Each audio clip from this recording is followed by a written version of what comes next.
Finance minister से आज मुलाकात हुई है और मैडम सीतारमण जी ने कुछ मुद्दों को समझा है, कुछ बातों को किया है और कुछ सुधार की प्रक्रिया में आगे बढ़ने की दिशा में दिशा निर्देश दिए हैं कि हिमाचल प्रदेश का उत्थान तभी हो सकता है अगर हम कुछ इम्प्रूवमेंट करेंगे, सुधार करेंगे और उस मामले में आपको सुधार करके हम कुछ आपको आने वाले समय में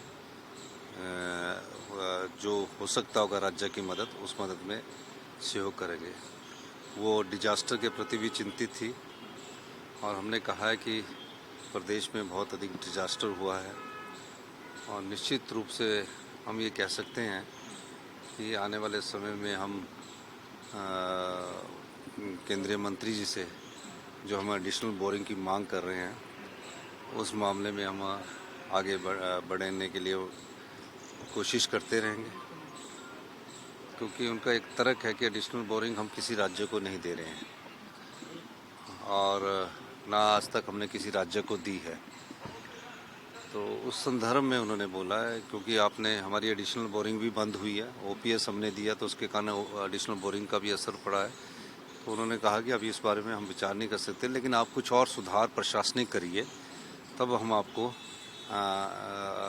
जो सुधार की प्रक्रिया के अनुसार देना होगा उस दिशा में आगे बढ़ेंगे। सर, हिमाचल में कितनी आपदा, कोई आंकड़ा है, कितना इंटरनल नुकसान हुआ है? असेसमेंट अभी तक 1000 करोड़ से ज़्यादा का नुकसान की खबर है और अभी बरसात को आए हुए सिर्फ 15-20 दिन हुआ है। अब ये है कि बरसात से और ज़्यादा नुकसान ना हो, जान माल का नुकसान ना हो, और इस बार जान माल का काफ़ी नुकसान हिमाचल प्रदेश में हुआ है। 32 के करीब अभी भी लोग मिसिंग हैं और 85 के करीब डेथ हुई है। हमारी सरकार प्रयास कर रही है। अब जो मिसिंग लोग हैं उस बारे में एनडीआरएफ की टीम भी लगी है, होमगार्ड की टीम भी लगी है, पुलिस की टीम लगी है और जिस प्रकार के क्लाउड बस्ट हो रहे हैं, इन क्लाउड बस्ट के मामले में एक साइंटिफिक स्टडी की ज़रूरत है। केंद्र सरकार का एनवायरनमेंट डिपार्टमेंट और हमारा एनवायरनमेंट डिपार्टमेंट मिलकर इस पर स्टडी करे।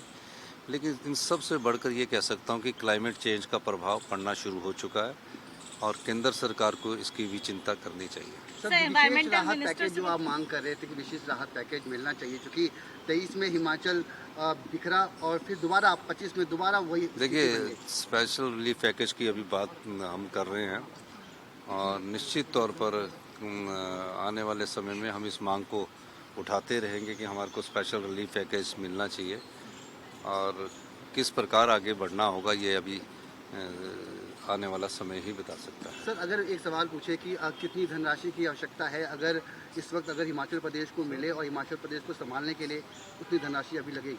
देखिए, इसका आकलन तो टेक्निकल टीम्स लगी है, केंद्रीय टीमें जाती है, सब लोग जाते हैं, आकलन करते हैं, लेकिन नुकसान बहुत ज़्यादा है और देखते हैं अभी, क्योंकि बरसात का भी अंतिम समय नहीं है, शुरुआती समय है।